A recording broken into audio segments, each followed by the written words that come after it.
Well, she didn't just grow up in the church grew up in her, the daughter of a well-known pastor. But even the foundations of her faith could be shaken. Hello and welcome to A Spirited Debate. I'm Lauren Green. As students head back to college or head off to college for the first time, one of the unexpected challenges will be to their faith tradition.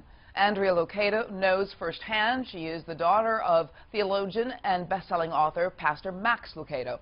When Andrea studied a year at Oxford University in England, she, like many her age, were confronted with questions about what she actually believed, not just what she had been taught to believe. And she explains her journey in the book English Lessons, The Crooked Path of Growing Toward Faith. And Andrea joins me now from Austin, Texas. Welcome. Hi, thank you for having me. It's great to have you on. So I want to know your background, because everybody knows, you're the daughter of a pastor. But what was your life like growing up in the church? Did you ever question your faith then? I did. I've asked questions about my faith since I was 5 years old. My dad tells the story of teaching us about the Garden of Eden. This is something pastors do. They tell their kids bedtime stories that are Bible stories. And I asked him, well, if God didn't want Adam and Eve to eat from the tree, why did he put it in the garden in the first place? So that's kind of when my curiosity took hold. But I had a really good upbringing in the church, a really positive experience in the church, which is not the case for everyone. But I did have this kind of bent towards doubt, this bent towards, I want to really know what I believe, not just because someone else is telling me to believe in it. You talk about in your book that you began to ask, who am I? What do I really believe? And would I still choose to be a Christian if I had not been raised in the church? So what happened at Oxford that made you ask such questions? It was kind of the first time that I was the only Christian in my classroom. I had grown up in the Bible Belt of Texas. I had gone to a Christian university. I had gone to an Episcopalian Christian high school. And so I was around people who were not even just nominal Christians, as you find a lot kind of in the Bible Belt, but people who were agnostics and atheists and had really come to believe those things for themselves. And so I think when you're finally in an environment where you're not like everybody else, it forces you to really consider what you look like to them, what you look like from the outside. And it forced me to do that with my faith, too. What does my faith look like to these friends I am making who are atheists and agnostics?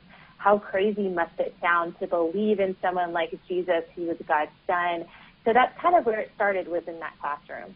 So many young people are leaving the church or have no affiliation with organized religion, and a lot of has been written about how college is where they lose their faith.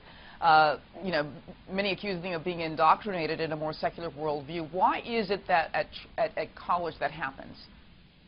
I think it's the first time that you are outside of kind of this sheltered place. If you were raised in a faith-based home, you were probably kind of dragged to church on Sunday mornings, dragged to youth group on Wednesday nights. This is the first time where you really have that freedom. No one's going to make you go to church. No one's going to make you hang out with the right people or have Christian friends. So it's kind of the first time you're out from under that shelter. And it's also a time when, like I did in Oxford, you're meeting people who aren't like you. You're meeting people from all over the world instead of just knowing the people on your block. And that is inevitably going to lead to questions about your own identity. And if faith is a big part of your identity, then you're going to question that part of yourself too. So what message would you like to send to your parents' generation or even schools about how to relate to young people about faith?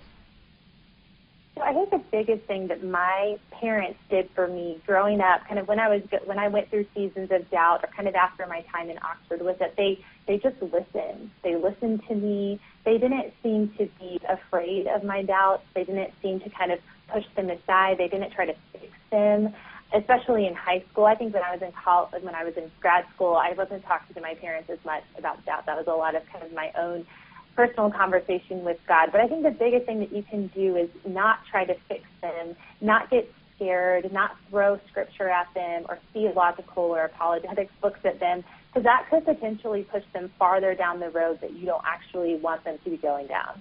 Do you think your faith was actually strengthened at Oxford, or was it weakened?